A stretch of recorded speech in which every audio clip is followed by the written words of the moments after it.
Study history में आपका स्वागत है। आज हम आइडिया ऑफ भारत से एक टॉपिक भारतीय अंक प्रणाली और गणित के बारे में पढ़ेंगे। तो चलिए शुरू करते हैं। सबसे पहले हम जानते हैं प्राचीन भारत में गणित के विकास के बारे में। प्राचीन काल में गणित के विकास में भारतीयों का बहुत योगदान रहा है। भारत की सबसे प्राचीन सभ्यता थी हड़प्पा सभ्यता। अभी तक हम हड़प्पा सभ्यता से जो लिखित साक्ष्य मिले हैं उन्हें पढ़ नहीं सके हैं, लेकिन यहाँ से जो भौतिक साक्ष्य मिले हैं यानी जो वस्तुएं मिली है उनसे उस समय गणित के विकास का पता चलता है। उत्खनन में जो अलग अलग हड़प्पा कालीन स्थल है उनसे बाँट और माप तोल के उपकरण मिले हैं।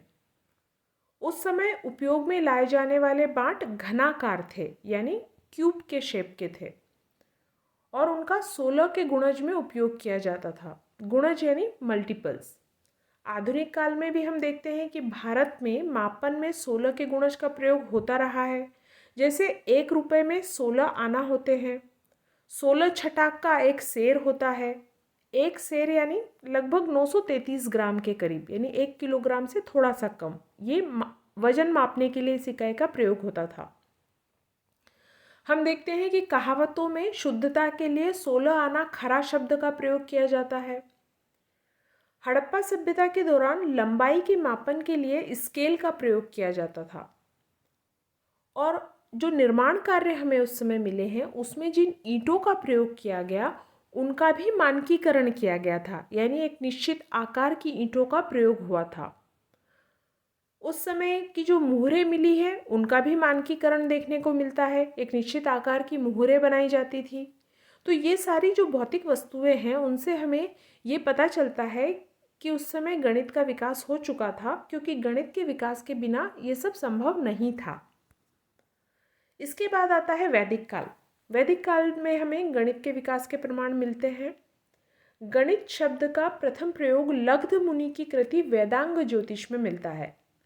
गणित वेदांग साहित्य का भाग था और इसमें अंक गणित, बीज गणित, रेखा गणित और खगोल शास्त्र शामिल थे। वैदिक काल में अंक गणित और रेखा गणित के नियम विकसित हो चुके थे। वैदिक काल में जो आर्य थे उन्होंने गणित का विकास ज्योतिष विद्या के सहायक विषय के रूप में किया था, क्योंकि उस समय जो यज्ञ किए जाते थे और यज्ञ करने के लिए शुभ समय देखा जाता था और उस शुभ समय की गणना ग्रह नक्षत्रों की स्थिति के आधार पर की जाती थी। तो ग्रह नक्षत्रों की स्थिति देखने के लिए गणित का प्रयोग होता था। इसी तरह से उस समय शुल्व सूत्रों का भी विशेष महत्व था। शुल्व का अर्थ है नापना। तो जो यज्ञ होते थे उनके लिए वेदियां और मंडप बनाए जाते थे, यानी जो यज्ञ वेदी होती थी जिसमें यज्ञ संपन्न होते थे वो एक निश्चित आकार की होती थी। तो उसके नाप जोख के लिए शुल्व सूत्रों का विकास हुआ। शुल्व का अर्थ ही होता है नापना। तो जो यज्ञ और वेदियां बनाने के लिए जिन सूत्रों का निर्माण हुआ, विकास हुआ, उन्हें कहा जाता था शुल्व सूत्र। और इन सूत्रों से हमें रेखा गणित का विकसित रूप देखने को मिलता है। रेखा गणित यानी ज्योमेट्री।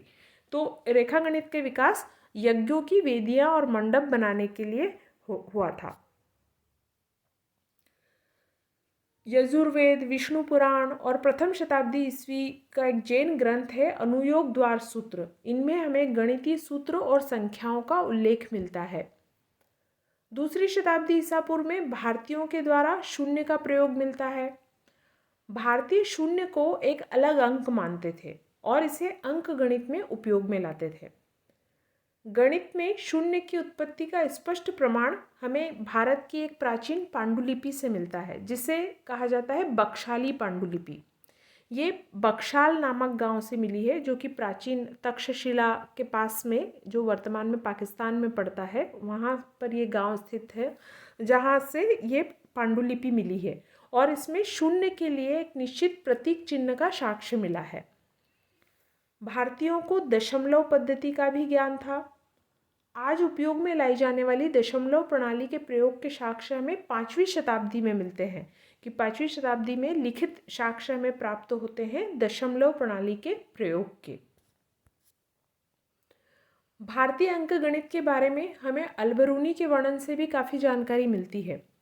अल-बरूनी एक ईरानी यात्री और विद्वान थे जो कि मोहम्मद गजनवी के साथ भारत आए थे और उन्होंने भारत के बारे में अपने ग्रंथों में बहुत वर्णन किया है। वो बहुत सी भाषाएं जानते थे और उन्होंने संस्कृत ग्रंथों का अनुवाद किया। उन्हें भारतीय खगोल विज्ञान और गणित के बारे में इससे जानकारी मिली और उन्होंने भारतीय दर्शन, विज्ञान, गणित का अध्ययन भी किया और इस क्षेत्र में बहुत सारी किताबें लिखी, करीब 27 रचनाएं लिखी। उनकी एक बहुत प्रसिद्ध पुस्तक भी मिलती है, किताबुल हिंद, जिससे हमें तत्कालीन भारत के इतिहास की बहुत सी जानकारी मिलती है। तो भारतीय अंक गणित के बारे में भी हमें अल-बरूनी के वर्णन से काफ़ी कुछ पता चलता है। अंक प्रणाली, दशमलव प्रणाली का विकास और शून्य की खोज, ये महत्वपूर्ण खोजें थी और इसके माध्यम से भारतीयों ने गणित के क्षेत्र में महत्वपूर्ण योगदान दिया। भारतीय अंक प्रणाली को अरबों के द्वारा अपनाया गया। वे इन अंकों को हिंदसा कहते थे, जिसका अर्थ है हिंद से प्राप्त, यानी भारतीय अंक यहाँ से अरब पहुँचे और अरब से ये भारतीय अंक प्रणाली यूरोप पहुँची और पश्चिम के देशों में इसे अरब अंक प्रणाली के नाम से जाना जाता था क्योंकि ये अरबों के द्वारा उन तक पहुँची थी। तो भारतीय जो अंक प्रणाली थी वो भारत से अरब और अरब से यूरोप और बाकी विश्व में फैली। अब हम देखते हैं भारतीय अंक प्रणाली के बारे में थोड़ा विस्तार से जानते हैं। गणित में भारत का सबसे महत्वपूर्ण योगदान अगर हम देखें तो वो है अंक प्रणाली का विकास। 1 से 9 तक के अंक और शून्य की खोज ने गणित के विकास में महत्वपूर्ण भूमिका निभाई है। रोमन अंकों की तुलना में भारतीय गणितज्ञों ने अंकों के चिन्ह के साथ साथ उनके स्थान को भी महत्व दिया। पहले, दूसरे, तीसरे और इसी तरह आगे के सभी स्थानों पर लिखे गए अंकों का अपना महत्व है। किसी संख्या में दाहिनी ओर का प्रथम अंक 1 के गुणनफल को, दूसरा अंक 10 के गुणनफल को और तीसरा अंक 100 के गुणनफल को दर्शाता है। इस तरह भारतीय गणितज्ञों ने असंख्य अंकों तक का गुणनफल निकालना आसान कर दिया था, यानी उन्होंने जो चिन्ह के साथ साथ जो अंक थे उनके स्थान को भी महत्व दिया और इस तरह से उसका गुणनफल निकाला। वैदिक युग के एक ऋषि थे मेघातिथि, उन्होंने 10 की घात 12 तक की बड़ी संख्याओं का गुणनफल निकाला था, यानी वो इतनी बड़ी संख्याओं से परिचित थे। यजुर्वेद संहिता में भी 10 खरब तक की संख्या का उल्लेख है। जैन ग्रंथ अनुयोग द्वार में असंख्य तक गणना की गई है, जिसका परिणाम 10 की घात 140 के बराबर है। अगर ये खोज नहीं होती तो कंप्यूटर के साथ जुड़ी कोई भी प्रगति नहीं हो पाती। इस पद्धति का प्रयोग कंप्यूटर में किया गया और बाइनरी के 2 अंकों को आधार माना गया। 4वीं शताब्दी ईसा पूर्व में भारत में जो अंक प्रयोग होते थे वो थे ब्राह्मी अंक। ब्राह्मी अंकों का प्रयोग होता था, उसमें दशमलव और शून्य का प्रयोग नहीं होता था। फिर जब शून्य का आविष्कार हुआ उसके बाद भारत में 10 अंकों वाली अंक प्रणाली प्रारंभ हो गई और देवनागरी के अंकों का प्रयोग आगे चलकर प्रारंभ हुआ। भारतीय अंक प्रणाली को ही अरबों के द्वारा अपनाया गया और यूरोपीय देशों ने अरबों से इस अंक प्रणाली को सीखा। अलग अलग समय पर विभिन्न देशों में भारतीय अंक प्रणाली के संकेतों में परिवर्तन हुए, यानी जो हम लिखते हैं ना 0, 1, 2, 3, उसके जो आकार हमें यहाँ देखने को मिलता है और बाहर उसमें काफ़ी अंतर देखने को मिलता था। बाद में इन अंकों का स्वरूप अंतर्राष्ट्रीय हो गया, यानी अभी जो हम लिखते हैं 0, 1, 2, 3 जिस तरह से लिखते हैं वो भारतीय अंकों का अंतर्राष्ट्रीय स्वरूप है, तो इन्हें अंतर्राष्ट्रीय अंकों के रूप में मान्यता मिली। भारतीय गणितज्ञों की एक महत्वपूर्ण उपलब्धि शून्य की खोज करना थी। शून्य की खोज को लेकर अलग अलग मत है। कुछ लोगों द्वारा आर्यभट्ट को शून्य का खोजकर्ता माना जाता है, वहीं कई विद्वानों के द्वारा यह माना जाता है कि भारत में शून्य का प्रयोग आर्यभट्ट के समय से बहुत पहले हो चुका था, यानी करीब 200 ईसा पूर्व में पिंगल ने छंद सूत्र में शून्य का प्रयोग किया था। इसके बाद शून्य का उपयोग अनेक ग्रंथों में किया गया। शून्य का अर्थ होता है कुछ नहीं, यानी पहले शून्य को एक बिंदी से चिन्ह की तरह दर्शाया जाता था, यानी जैसे हम एक बिंदु लगा देते हैं ना उस तरह से दर्शाते थे, लेकिन बाद में उसका आकार एक छोटे वृत्त की तरह हो गया और इसी रूप में शून्य को एक अंक के तौर पर स्वीकार कर लिया गया।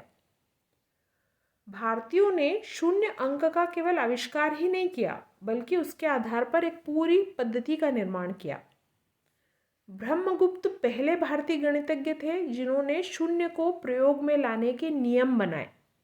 ब्रह्मगुप्त ने शून्य के क्रियात्मक प्रयोग को दर्शाया था। अंकों के स्थानीय मान का आविष्कार भी भारत में हुआ। अंकों के स्थान के अनुसार उनके मूल्य निर्धारण को स्थानीय मान कहते हैं। शून्य का कोई मान नहीं होता, परंतु अगर उसके एक अंक के दाहिनी ओर लिख दिया जाए तो उसका स्थानीय मान 10 हो जाएगा। यानी वैसे तो शून्य का कोई मान नहीं होता, लेकिन मान लो हमने 1 लिखा है और उसके दाहिनी ओर हम शून्य लिख देंगे तो उसका स्थानीय मान 10 हो जाएगा। दाहिनी ओर एक शून्य और बढ़ा देंगे तो ये मान 100 हो जाएगा। इस तरह हम बड़ी से बड़ी संख्या लिखी जा सकती है। दशमलव प्रणाली का आविष्कार भी भारत में हुआ। दशमलव प्रणाली के प्रयोग के 5वीं शताब्दी के लिखित साक्ष्य भारत में प्राप्त हुए हैं और आर्यभट्ट ने इसका प्रयोग किया था। शून्य दशमलव प्रणाली का आधार है। शून्य का एक अंक के रूप में इस्तेमाल करना, शून्य का नकारात्मक अस्तित्व और अन्य अंकों की पंक्ति में उसका स्थान और मूल्य, ये 3 अवस्थाएं शून्य के आविष्कार और उसके महत्व को दिखाती है। यानी भारत में जो अंक प्रणाली का विकास हुआ, शून्य का विकास हुआ, शून्य के उपयोग को लेकर नियम बनाए गए, हर अंक का एक स्थानीय मान बताया गया और दशमलव प्रणाली का विकास हुआ, ये सब गणित के क्षेत्र में एक बहुत महत्वपूर्ण उपलब्धियां थी जिसने गणित का विकास इतना किया। इन सब के बिना गणित का इतना विकास होना मुश्किल था। अब हम देखते हैं भारत के प्रसिद्ध गणितज्ञ, यानी जो गणित का इतना विकास हुआ उसके पीछे किन किन व्यक्तियों का योगदान था। सबसे पहले हम देखते हैं बोधायन। बोधायन प्राचीन भारत के गणितज्ञ थे और इनका समय लगभग 800 ईसा पूर्व का माना जाता है। ज्यामिति के विकास में इन्होंने महत्वपूर्ण भूमिका निभाई। इन्होंने बोधायन प्रमेय दिया था जिसे शुल्ब सूत्र भी कहते हैं। प्राचीन भारत में रेखागणित या ज्यामिति को शुल्ब सूत्र कहा जाता था। जैसे कि अभी आपने देखा कि जो शुल्ब सूत्र थे उनका उपयोग होता था जो यज्ञ वेदी बनाने के लिए, नाप जोख करने के लिए। तो ये जो बोधायन प्रमेय था, जो जिसे आजकल हम पाइथागोरस प्रमेय कहते हैं, ये वास्तव में बोधायन की देन है, क्योंकि ये पाइथागोरस से कई पहले बोधायन इसकी खोज कर चुके थे। बोधायन ने 2 के वर्गमूल जैसी संख्याओं को अपरिमेय मानते हुए उसका अधिकतम शुद्ध मान भी निकाला था। बोधायन ने वृत्त को वर्ग, वर्ग को वृत्त में बदलने का नियम दिया। वे त्रिभुज, आयत, समलंब, चतुर्भुज जैसी ज्यामितीय आकृतियों से परिचित थे। तो एक महत्वपूर्ण गणितज्ञ थे प्राचीन काल के बोधायन। अब हम देखते हैं आर्यभट्ट के बारे में। आर्यभट्ट गुप्त काल के प्रसिद्ध खगोल शास्त्री और गणितज्ञ थे।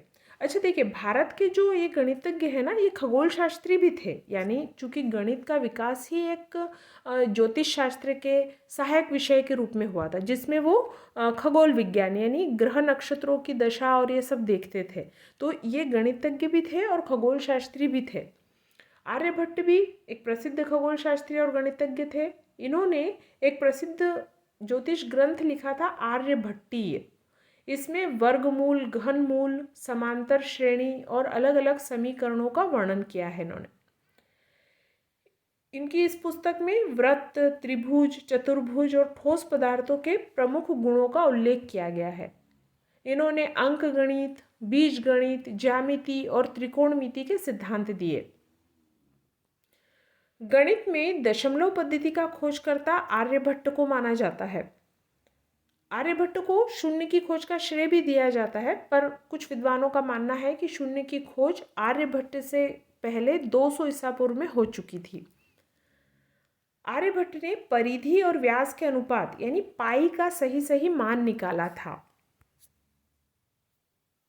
इन्होंने खगोल विज्ञान में उदाहरण के साथ सबसे पहले ये बताया कि पृथ्वी अपनी धुरी पर घूमती है और कोपरनिकस से पहले ही ब्रह्मांड का सूर्य केंद्रित सिद्धांत दे चुके थे। यानी कोपरनिकस ने ये सिद्धांत जब दिया उससे कई पहले आर्यभट्ट ये सिद्धांत दे चुके थे। उन्होंने ये भी बता दिया था कि पृथ्वी अपनी धुरी पर घूमती है। साथ ही उन्होंने चंद्र ग्रहण और सूर्य ग्रहण होने का सही सही कारण भी बताया। उन्होंने बताया कि चंद्रमा और अन्य ग्रह सूर्य के प्रकाश से प्रकाशित होते हैं, उनका स्वयं का कोई प्रकाश नहीं होता। आर्यभट्ट ने ज्योतिष को गणित से अलग शास्त्र के रूप में विकसित किया था। तो एक बहुत ही प्रसिद्ध गणितज्ञ थे प्राचीन भारत के आर्यभट्ट। अब हम देखते हैं वराहमिहिर के बारे में। वराहमिहिर भी एक प्रसिद्ध खगोल शास्त्री और गणितज्ञ थे। इनका जन्म कायथा ग्राम उज्जैन मध्य प्रदेश में हुआ था। यानी मध्य प्रदेश में उज्जैन के पास में एक गांव है कायथा, वहाँ इनका जन्म हुआ था। इन्होंने अपने पिता की स्मृति में गुरुकुल की स्थापना की थी और एक गणित के इतिहास में उज्जैन विद्यालय के नाम से प्रसिद्ध है। ब्रह्मगुप्त, महावीराचार्य, भास्कराचार्य आदि जो गणितज्ञ हैं वो इसी गुरुकुल से निकले हैं। वराहमिहिर ने त्रिकोणमिति, अंकगणित और प्रकाशिकी के क्षेत्र में महत्वपूर्ण योगदान दिया। इन्होंने पास्कल के त्रिकोण की खोज की, शून्य और ऋणात्मक संख्याओं के बीजगणितीय गुणों को परिभाषित किया। इन्होंने परावर्तन और अपवर्तन की व्याख्या की। वराहमिहिर को फलित ज्योतिष का प्रवर्तक माना जाता है। इन्होंने भौतिक भूगोल, नक्षत्र विद्या, वनस्पति विज्ञान, प्राणी विज्ञान इन विषयों में के बारे में भी लिखा है। पौधों में होने वाले अलग अलग रोगों और उसके निदान के क्षेत्र में भी इन्होंने काम किया। विभिन्न औषधियों के रूप में पौधों के प्रयोग का भी उल्लेख किया। वराहमिहिर ने अनेक ग्रंथों की रचना की थी, जैसे पंच सिद्धांतिका, बृहद संहिता, बृहज्जातकम, लघु जातक, कुतूहल मंजरी, देवज्ञ वल्लभ आदि। लेकिन इनमें इनके सबसे प्रसिद्ध ग्रंथ है पंच सिद्धांतिका और बृहद संहिता। तो एक प्रसिद्ध गणितज्ञ और खगोल शास्त्री थे वराहमिहिर। अब हम देखते हैं ब्रह्मगुप्त के बारे में। ब्रह्मगुप्त भी एक प्रसिद्ध गणितज्ञ थे। इनका जन्म राजस्थान के भीनमाल में 598 ईस्वी में हुआ था। इनकी प्रसिद्ध पुस्तक है ब्रह्मस्फुट सिद्धांत। इस पुस्तक में वृत्तीय चतुर्भुज, वर्ग, आयत आदि की परिभाषा और इनकी व्याख्या के अनेक सूत्र दिए गए हैं।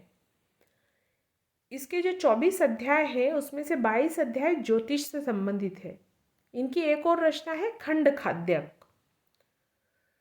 ब्रह्मगुप्त उज्जैन में जो अंतरिक्ष वेधशाला थी उसके प्रमुख थे। ब्रह्मगुप्त ने पहली बार शून्य और इसके सिद्धांतों को परिभाषित किया था। उन्होंने जोड़ घटाव के लिए शून्य के प्रयोग से संबंधित नियम भी लिखे थे। ब्रह्मगुप्त ने बीज गणित के सिद्धांतों को व्यवस्थित किया। प्रसिद्ध जो गणितज्ञ इनके बाद हुए हैं भास्कराचार्य, उन्होंने बीज गणित में इन्हें अपना गुरु माना है। ब्रह्मगुप्त ने द्विघात समीकरणों को हल करने, वर्गमूल की गणना के लिए और ऋणात्मक संख्याओं के नियम दिए। चक्रीय चतुर्भुज का क्षेत्रफल निकालने का सूत्र दिया। इन्होंने पृथ्वी की परिधि ज्ञात की थी जो आधुनिक मान के निकट है। यानी पृथ्वी की जो परिधि इन्होंने बताई थी वो आधुनिक हिसाब से जो हम देखते हैं उसके मान से सही बताया था। अरब में ज्योतिष का प्रचार इनके ग्रंथ से ही हुआ। इनके ग्रंथों का खलीफा के द्वारा अरबी में अनुवाद करवाया गया था। अलबरूनी ने भी ब्रह्मगुप्त का उल्लेख किया है। यानी अरब में जो ज्योतिष का प्रसार हुआ वो ब्रह्मगुप्त के ग्रंथों के माध्यम से ही हुआ। अब हम देखते हैं अगले गणितज्ञ कंक। कंक उज्जैन के प्रसिद्ध गणितज्ञ थे और 770 ईस्वी के आसपास कंक तत्कालीन खलीफा अल मंसूर के निमंत्रण पर उज्जैन से बगदाद गए थे। कंक की सहायता से ब्रह्मगुप्त के ग्रंथ ब्रह्मस्फुट सिद्धांत का अरबी में अनुवाद किया गया और कंक के माध्यम से भारतीय गणित और ज्योतिष अरब जगत में पहुंची। यानी अभी हमने जैसे देखा ब्रह्मगुप्त के बारे में जब हमने पढ़ा कि उनके ग्रंथों से अरब में भारतीय ज्योतिष और गणित का प्रसार हुआ, तो कंक की सहायता से उनका जो ग्रंथ था ब्रह्मस्फुट सिद्धांत उसका अनुवाद किया गया था। कंक खुद भी एक प्रसिद्ध गणितज्ञ थे और जो अरब में भारतीय गणित और ज्योतिष का प्रसार करने में इनका महत्वपूर्ण योगदान था। अब हम देखते हैं महावीराचार्य के बारे में। महावीराचार्य 9वीं शताब्दी के एक जैन धर्मावलंबी गणितज्ञ थे। ये राष्ट्रकूट शासक अमोघ वर्ष के राज्य में रहते थे, उनका इन्हें आश्रय प्राप्त था। इनकी प्रसिद्ध रचना है गणित सार संग्रह। इन्होंने वृत्तों का क्षेत्रफल निकालने की विधि प्रस्तुत की, क्रमचय और संचय की संख्या के सूत्र दिए, धनात्मक और ऋणात्मक परिणामों से वे परिचित थे, वर्गमूल और घनमूल निकालने की विधि और वर्ग समीकरण को हल निकाला इन्होंने। तो इन सब चीज़ों में निपुण थे। तो ये भी एक प्रसिद्ध गणितज्ञ थे प्राचीन भारत के। अगले प्रसिद्ध गणितज्ञ थे भास्कराचार्य। भास्कराचार्य का जन्म महाराष्ट्र में 1114 ईस्वी में हुआ था। इनकी प्रसिद्ध रचना है सिद्धांत शिरोमणि, जिसके 2 भाग हैं, गणिताध्याय और गोलाध्याय। इनकी एक और रचना है लीलावती, जिसमें अंक गणित, क्षेत्रफल, घनफल, ब्याज आदि का विवरण है। भास्कराचार्य की रचनाओं का अनुवाद अकबर ने करवाया था। इन्होंने सिद्धांत शिरोमणि में पृथ्वी के गुरुत्वाकर्षण के बारे में लिखा है कि पृथ्वी आकाशीय पदार्थों को विशिष्ट शक्ति से अपनी ओर खींचती है। यानी जो आधुनिक काल में जो न्यूटन ने जो गुरुत्वाकर्षण का सिद्धांत दिया, उससे कई पहले भास्कराचार्य ये अपनी पुस्तक में लिख चुके थे गुरुत्वाकर्षण के बारे में। भास्कराचार्य शून्य और अनंत का निहितार्थ समझाते हैं अपनी पुस्तक में। उन्होंने सिद्ध किया कि शून्य वस्तुतः अनंत है और जो कभी विभाजित नहीं होता है। इन्होंने बीजगणित, अंकगणित, ज्यामिति और त्रिकोणमिति में भी प्रमुख योगदान दिया। तो इस प्रकार हमने देखा कि भारत में जो इतने महान गणितज्ञ हुए, इन्होंने गणित का बहुत विकास किया और इसका जो फायदा था वो पूरे विश्व ने उठाया। भारतीय अंक प्रणाली और शून्य दशमलव प्रणाली, इसका प्रयोग करके आज हम देखते हैं कि आधुनिक युग तक उन सिद्धांतों का प्रयोग हो रहा है। और जो आधुनिक काल में जिन गणितज्ञों ने, वैज्ञानिकों ने जो अपने खोजों के माध्यम से साबित किया, वो प्राचीन भारत के गणितज्ञ अपनी रचनाओं में उसका उल्लेख कर चुके थे। तो भारत में गणित का बहुत विकास हमें देखने को मिला, जो कि इतने सारे गणितज्ञ जो अभी हमने देखे, इनके माध्यम से हुआ था। तो इस टॉपिक में इतना ही। Thank you.